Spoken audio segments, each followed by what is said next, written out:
In today's tech video, I'm going to show you guys how you can change the stability features on your Insta360 Ace Pro.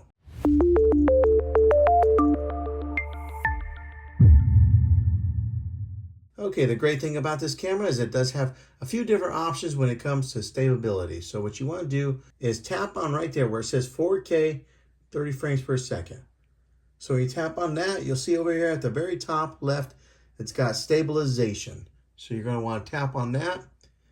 And by default, it goes to standard, which is suitable for stabilization in moderate activity, such as road riding. Now, if you switch it over to high, you'll click on high. It says suitable for stabilization in extreme sports, such as mountain biking. So you want to put it on low.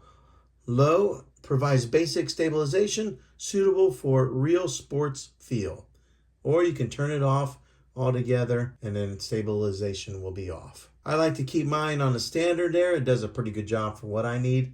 And then just tap on it like that and then swipe down to get out of it, and it shows you that it's on there. So that's how you change the stabilization on the Insta360 Ace Pro.